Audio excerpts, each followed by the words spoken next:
EPFO बाप की property ही है। हमारे बाप ने पैसा जमा किया, आपके पिता ने पैसा जमा किया, उसी पैसे से वो ईपीएफओ का रोटी चल रही है, उसी पैसे से उनको ब्याज में उनकी नौकरियां चल रही हैं, उसी पैसे से वो जो अधिकारी बैठा है उस तनख्वाह मिल रही है उसको। तो हमारे बाप की तो है ही, क्या दिक्कत है? इसके बाप की नहीं है। जो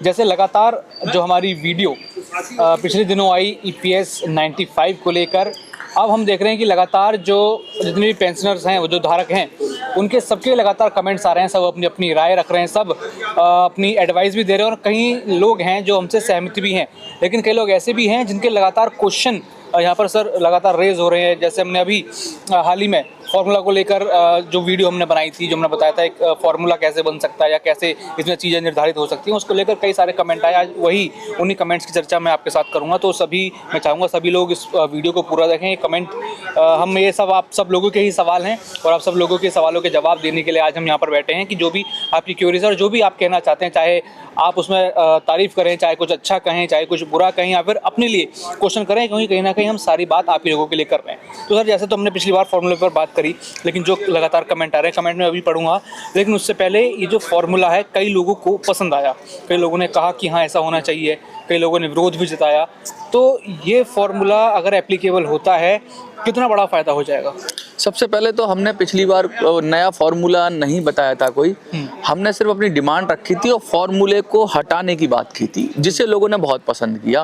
क्योंकि ये जो फार्मूला, जो एग्जिस्टिंग फार्मूला है, वो अनजस्टिफाइड है, जिसमें हमने बहुत सारे फैक्टर बताए, जैसे कि पिछले 60 महीने की सैलरी कैलकुलेट होती है जो जब रिटायर होते हैं, और उसमें वो हटना चाहिए। दूसरी हमने बात की कि डिवाइड हो रहा है 70 से, उसको हटाना चाहिए।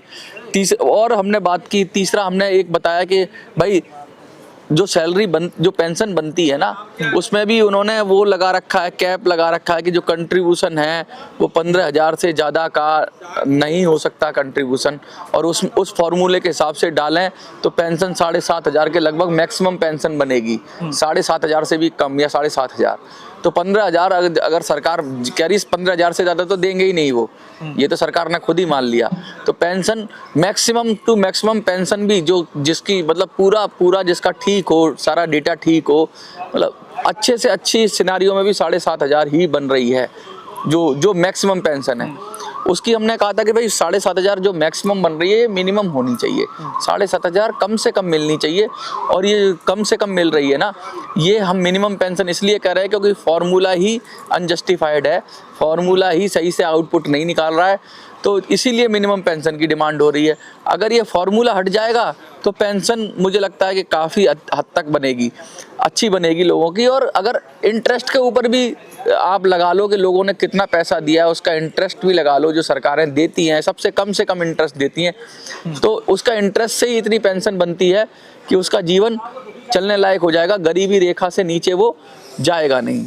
तो ये सारी बात थी। प्रो डाटा की एक सज्जन ने लिखा कि भाई प्रो डाटा पे कैलकुलेट होता है, ऐसा कुछ उन्होंने लिखा, तो मैं उनको कहना चाहता हूँ उन्होंने ठीक लिखा है। तो हम कुछ ज़्यादा डिटेल में नहीं गए क्योंकि उसमें बहुत सारे फैक्टर हैं, पेंशन कैलकुलेट करने के बहुत सारे पैरामीटर भी हैं, मिनिमम सर्विस पीरियड भी होता है, बहुत सारी चीज़ें होती है। लेकिन मोटी बात ये समझ लो, हम एक आदमी कहता है कि भाई आपको ज़्यादा जानकारी जुटानी चाहिए, मैं क्या करूँ जानकारी का, हम आउटपुट देख रहे हैं, आउटपुट इतना कम आ रहा है, 500, 600, 250, 300 रुपया, वो कहीं से मानवतावादी नहीं है। कोई अनपढ़ आदमी भी समझ सकता है, इसमें ज़्यादा जानकारी की ज़रूरत नहीं है कि 250, 300, 400 रुपये पेंशन देना कहीं से भी किसी भी ढंग से उचित नहीं लगता। अगर कोई फार्मूला ऐसा इजाद किया गया जिसमें इतना कम आउटपुट आ रहा है, तो ऐसे फार्मूले को स्क्रैप कर देना चाहिए, ऐसे फार्मूले को हटा देना चाहिए। यही सारी बात है। ये लोग ऐसे जानबूझ के ये लोग कंपनसेट करते हैं। सबसे पहले आपको भिखारी बना दिया क्योंकि फार्मूले से आपको बहुत कम पेंशन मिलेगी, और उसके बाद फिर आपको कंपनसेट करने के नाम पे मिनिमम पेंशन दे दी कि एहसान कर रही है सरकार। सरकार कह रही है कि हमने तुम पर एहसान किया है, तुम्हारा तो पेंशन बनता नहीं था, तो तुमने फार्मूला ही ऐसा बनाया जिसमें पेंशन बनेगा नहीं, तो पेंशन नहीं एहसान बनेगी। फिर अब ये एहसान जताते हैं क्योंकि आपको ये मसीहा बन जाते हैं, पैसा आपका, और आपको कुछ दे दिया तो कह रहे हैं ये तुम्हारा पैसा नहीं दिया है, तुम्हारा तो बनता ही नहीं, ये तो हम दे रहे हैं तुम्हें। तो ये जो भाव है ना देने का, ये लफड़े वाली बात है। तो सर कमेंट मैं आपको पढ़ के बताता हूँ कि क्या क्या लोग लिखते हैं। इसमें हिमंग जी हैं, वो लिखते हैं, सर सैलरी का आधा पेंशन होना चाहिए, लेकिन कंपनी सैलरी सिर्फ बेसिक अमाउंट ही शो करती है। EPFO में my basic amount was 20 years ago when company was closed 4210 rupees and now I am eligible to get pension 2025 of May. How much I get pension? देखिए इसमें हमने एक प्रावधान और किया था। देखिए बेसिक पेंशन तो हमेशा बेसिक पे ही बनेगी, ठीक है, बेसिक को ही कैलकुलेट करते हैं। तो बहुत लोगों की बेसिक उस समय कम रहती है, आज से 20 साल पहले 30 साल पहले, तो उनकी पेंशन तो बहुत कम बनेगी। तो इसीलिए सरकारी कर्मचारियों के पास जो प्रावधान होता है वो DA का प्रावधान होता है, डियरनेस अलाउंस, क्योंकि महंगाई बढ़ती जाती है तो एक जो पेंशन भी बढ़ती रहे उसके लिए डियरनेस अलाउंस होना बहुत ज़रूरी है, DA होना बहुत ज़रूरी है।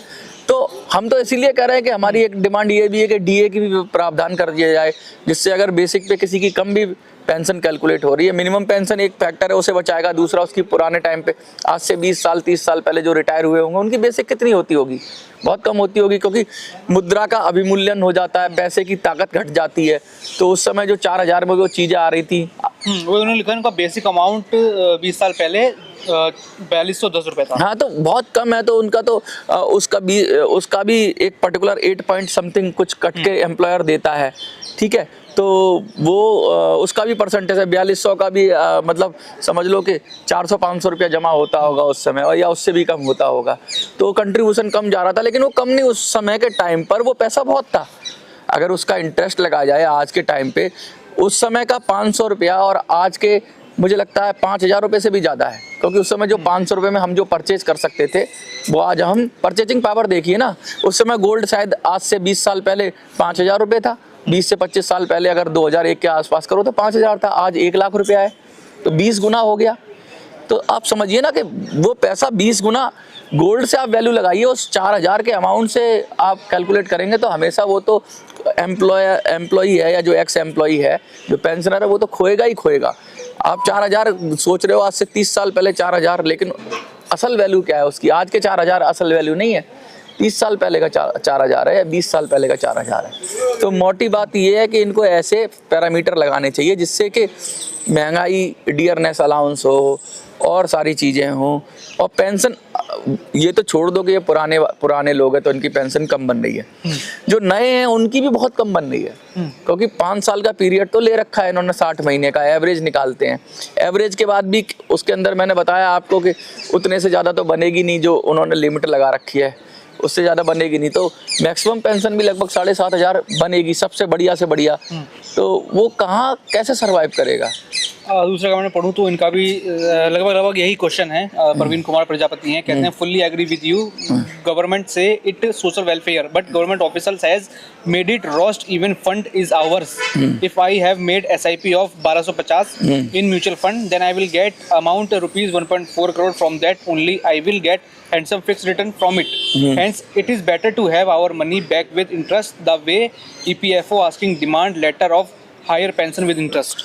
देखिए मोटी बात यही कहना चाह रहे हैं कि अगर हम ब्याज SIP करें या सिस्टमेटिक इन्वेस्टमेंट प्लान करें म्यूचुअल, अच्छा हाँ, तो पेंशन से अच्छा होगा। पेंशन क्या है? जॉब्स, पेंशन एक सिक्योरिटी देती है बुढ़ापे में। SIP में ऐसा भी हो सकता है, देखिए FIP का अपना रिस्क है। उन्होंने कहा उसका पॉजिटिव एस्पेक्ट्स दिखाया कि कभी कभी शेयर मार्केट गिर भी जाता है, कंपनियां भी चली जाती है, लेकिन लॉन्ग टर्म इन्वेस्टमेंट में बेशक बेनिफिट देता है, लेकिन फिर भी वहाँ रिस्क रहता है। तो सरकार पेंशन मतलब है नॉन रिस्केबल चीज़ है। उसमें ये है कि भाई हमें एक फिक्स तरीके से पेंशन दे दो, हम अपना अब बुढ़ापे में रिस्क नहीं लेना चाहते, क्या पता मिले क्या पता ना मिले, इसलिए सरकार पर ज़्यादा भरोसा होता है या ऐसे इंस्टीट्यूशन पर ज़्यादा भरोसा होता है, क्योंकि पेंशन एक गारंटी है। बुढ़ापे में जब कोई सहारा नहीं होगा तो वो लाठी की तरह काम आएगी। तो लाठी हर कोई आदमी मजबूत चाहता है, चाहे इंटरेस्ट मिले या ना मिले, वो चाहता है कि बस मेरी कोई देखभाल कर ले।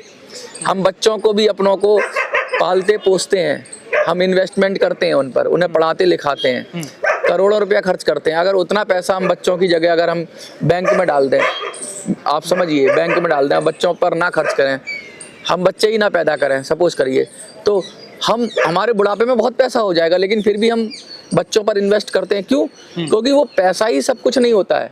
वो जो हमारे बच्चे हैं वो हमें हमारी विपरीत परिस्थितियों में खड़े रहेंगे, पैसा हमारा लूटा जा सकता है, चोरी की जा सकती है।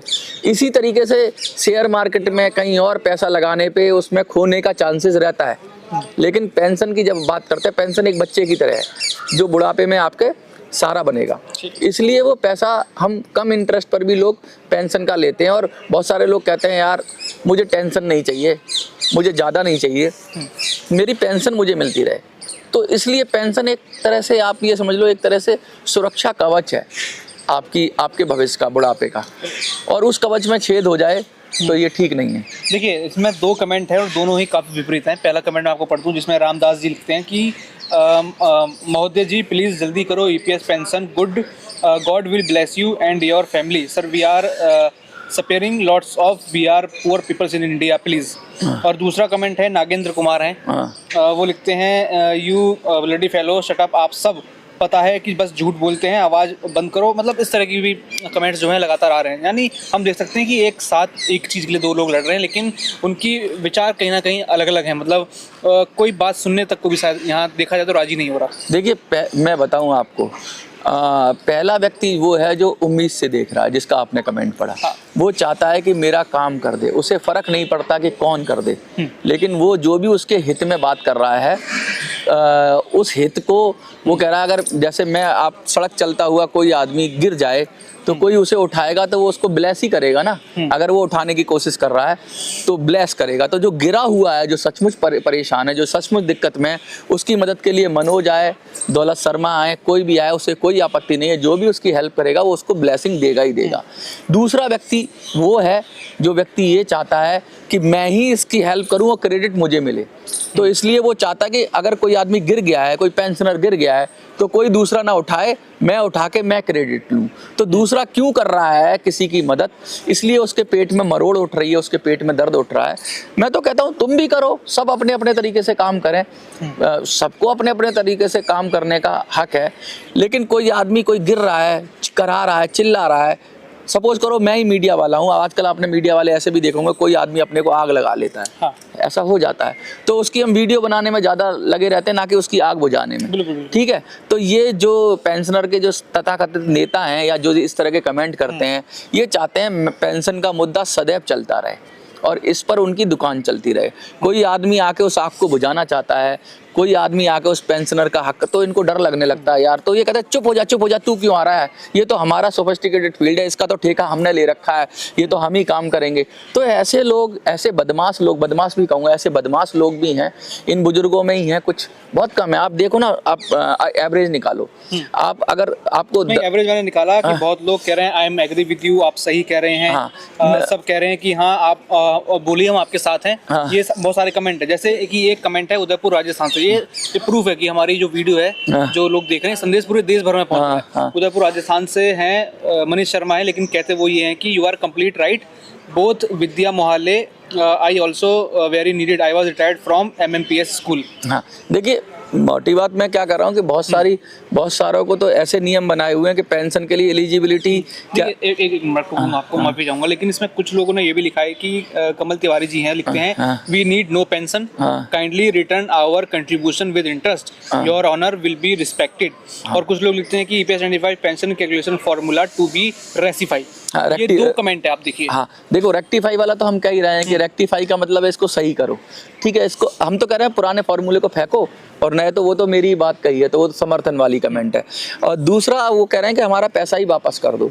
वो लोग फ्रस्ट्रेट हो गए। ये हमने भी कहा, वो भी इंटरेस्ट के साथ ये बात हमने भी कही थी, ये हमारी भी मांग थी कि अगर तुमसे नहीं हो पा रहा है, तुमसे फंड मैनेज नहीं हो पा रहा है, तुम कह रहे हो पैसा बहुत कम आता है, तुम ये भी बहाना मार रहे हो कि पैसा था ही नहीं, तो एक कानून बनाओ पार्लियामेंट के अंदर कि भाई हम पेंशनर से जो पैसा लिया है उसको इंटरेस्ट, कम से कम इंटरेस्ट लगा दो। मैं कहता हूँ तब भी पेंशनर को बहुत पैसा मिल जाएगा।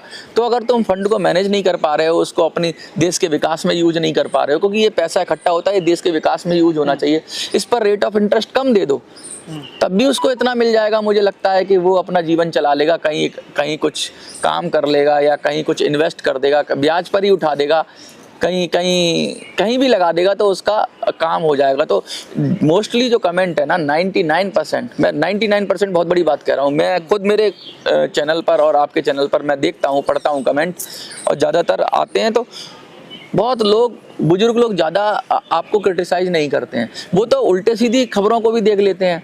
जो उल्टे सीधे चैनल दावे करते रहे बजट पे, उनको भी देख रहे हैं, उनको भी आशीर्वाद दे रहे हैं। चलो कुछ ही सही, उम्मीद तो दिखाई रहा था वो चैनल। तो जब उनको कुछ गलत नहीं बोलते तो मुझे क्यों गलत बोलेंगे या किसी गलत कमेंट क्यों लिखेंगे? ये तो दो चार कहते हैं ना, जहरीले सांप बोल दूं या कहते क्या बोलूं इनको, कैंचुए बोल दूं, दो मुँहे सांप बोल दूं, या जिनका कोई चरित्र नहीं है, ऐसे लोग हैं। और इनको रिप्लाई करना भी नहीं बनता। बहुत मैं रिप्लाई करके देख चुका हूँ। ये कुत्ते की पूंछ है। एक आखिरी कमेंट ये पढ़ता हूं। सीधे हो ही नहीं सकते। इसमें लिखा है कि this people thinks EPFO is his father's property. हाँ, ये देखिए, ये कोई अब इसका दो मतलब है कि EPFO यानी ये पेंशनर के लिए किया है तो बड़ा ही उसने आपत्तिजनक शब्द इस्तेमाल किया। अगर पेंशनर के लिए कहा है कि पेंशनर EPFO को अपनी संपत्ति बाप की प्रॉपर्टी समझते हैं कि EPFO देगा। क्लियर नहीं है किसको कह रहे हैं? अगर सरकार को कह रहे हैं? सरकार क्लियर को, नहीं है। हाँ ये क्लियर नहीं है, दो तरफ हो सकता है। अगर नीचे कमेंट भी है, इसके नीचे कमेंट भी है कि ऐसी न्यूज बंद करो, ये सब बस फालतू है। हाँ, फिर ये पेंशनर के लिए, पेंशनर ये वो नेता लोग हैं जो बीच बीच में बोलते हैं। सरकार के लिए कह रहा था तो ठीक है। EPFO बाप की प्रॉपर्टी ही है। हमारे बाप ने पैसा जमा किया, आपके पिता ने पैसा जमा किया, उसी पैसे से वो EPFO का रोटी चल रही है, उसी पैसे से उनको ब्याज में उनकी नौकरियां चल रही हैं, उसी पैसे से वो जो अधिकारी बैठा है वो तनख्वाह मिल रही है उसको। तो हमारे बाप की तो है ही, क्या दिक्कत है? इसके बाप की नहीं है जो लिख रहा है। अगर ये इसलिए लिख रहा है और अगर ये सरकार को लिख रहा है तो इसको सलाम है, इसको सैल्यूट है। लेकिन ऐसे ये है कि अगली बार आप दोनों कमेंट करें और इसको क्लियर करें। हाँ, क्या कहना चाह रहे हैं? मैं कह रहा हूँ, हाँ, बहुत सारे गंदी नाली के कीड़े हैं। ठीक है, देखिए एक अमिताभ बच्चन का डायलॉग है, दुनिया में दो तरह के कीड़े होते हैं। एक कीड़ा वो जो गटर की गंदगी से पैदा होता है, ठीक है। एक कीड़ा वो जो समाज की गंदगी से पैदा होता है। गटर की गंदगी से पैदा होने वाले कीड़े को मारने के लिए फ्लिट बाजार में मिलता है। मतलब उसके लिए कुछ ना कुछ आपको औजार मिल जाएगा, कुछ मिल जाएगा। उसे गटर की जो गंदगी से निकलने वाला कीड़ा है। लेकिन समाज की गंदगी से निकलने वाले कीड़े को मारने के लिए कोई फ्लिट बाजार में नहीं मिला। इनका कोई इलाज नहीं है, इनको तो इग्नोर ही किया जा सकता है। तो ऐसे कीड़े जो हर चीज़ को उल्टी तरीके से बताएं, ये वो लोग हैं कि अगर कोई आतंकवादी इस देश में 25 आदमियों को मार देगा तो ये उस आतंकवादी के पक्ष में जाके उसके ह्यूमन राइट्स के लिए खड़े हो जाएंगे, ना कि उन 25 लोगों के लिए। हमने पहले भी इस देश में देखा है। ये इस तरह के कीड़े रहेंगे। ये गटर की गंदगी से कीड़े हैं। इनके बहुत, मैं तो बहुत इनके लिए बहुत खतरनाक शब्द इस्तेमाल करता हूँ। इनके माँ बाप का भी पता नहीं है। इनके लिए एक बहुत ट्रेडिशनल शब्द है, वो मी आता है, जिसके अंदर शुरू में हा आता है और लास्ट में मी आता है। तो इनका कोई मतलब नहीं है ऐसे लोगों का। बीच में मैं शब्द ऐसे लेना नहीं चाहता। तो ये उसी तरह के रहेंगे। और इनको तो कहते हैं कबीरा बहाना बोलिए जहाँ कुछ रौदी हाट, पकड़ो अपनी पोटली और चलो अपनी बाट। मतलब कि आप अपने रास्ते चलते रहो। ये कुत्ते हैं, ये भौंकते रहेंगे। इनको क्या ही जवाब दोगे? बताओ, कोई सर पैर नहीं है, तुम तर्क से काटो। अपने लोगों को आप ऐसे ऐसे क्रिटिसाइज कर रहे हो। ये क्या है? ये आदमी हो सकता है कोई? मुझे तो इंसान भी नहीं लगता जो बुजुर्गों के बारे में ऐसे कह रहा है, उनको ऐसे कह रहा है। उन्हीं का पैसा और उन्हीं को गाली दे रहा है। ये तो वो है कि भाई हमारा पैसा और हमारी बिल्ली हम ही को म्याऊं। हमारे पैसे से EPFO, हमारा पैसा लिया, हमारा पैसा आप भोग रहे हो और हम ही कह रहे हो। हमें ही कह रहे हो। तो ऐसे लोगों को तो जूता भिगो के ना पानी में और उनका सेवा कर देनी चाहिए। चलिए, तो आपने देखा, यही थी आज की वीडियो में संदेश। आप लगातार आप लोग अपने कमेंट भेजते रहिए और ये प्रूफ है कि अगर इतने राज्यों से, क्योंकि कई सारे मैसेज गुजराती भाषा में थे, तो आप देख सकते हैं कि पूरे इंडिया में जो है संदेश फैल रहा है। तो लगातार जो बुजुर्ग हैं, हम तो कहना चाहेंगे अपनी लड़ाई में बने रहें। जैसा समर्थन हम दे सकते हैं हम लगातार यहाँ पर समर्थन दे रहे हैं। आपको विकल्प भी एक कहीं ना कहीं दिया जा रहा है कि विकल्प अगर आप बनेंगे तो ही इसका एक बड़ा समाधान निकलेगा। आपके जो भी कोई क्वेश्चन हो, जो भी कोई बातें हो, वो आप हमारे कमेंट सेक्शन में डाल सकते हैं। साथ ही साथ सर भी जो वीडियोस डालते हैं उसमें कमेंट सेक्शन में डाल सकते हैं। और हमें भी सपोर्ट करें ताकि हम आपको सपोर्ट कर सकें। जब यहाँ पे बारी लड़ाई की हो तो सभी साथ मिलकर लड़ाई लड़ें। मैं एक अफसोस के साथ एक बात कहना चाहता हूँ कि हम कई भाषाओं में ये वीडियो करना चाहते हैं, लेकिन हमारी क्षमताएं, एक साथी था हमारा अक्सर कहता था कि सब टाइटल इंग्लिश में करो मनोज, लेकिन हमारी इतनी बाध्यताएं हैं, हम वो कर नहीं पाते हैं। तो बहुत सारी चीज़ें हम नहीं कर पाते हैं क्योंकि बहुत सारे साउथ से भी लोग देखते हैं, हिंदी की प्रॉब्लम होती है, लेकिन वो भाव समझ रहे हैं। तो मैं उनको कहना चाहता हूँ जल्दी ही हम करेंगे, लेकिन अभी प्रयास जरूर करेंगे। हाँ, प्रयास करेंगे जल्दी ही, लेकिन अभी आप दिल से दिल के जुड़ने की बात है। तो बहुत बहुत शुक्रिया आपका। जय हिंद, जय भारत, धन्यवाद।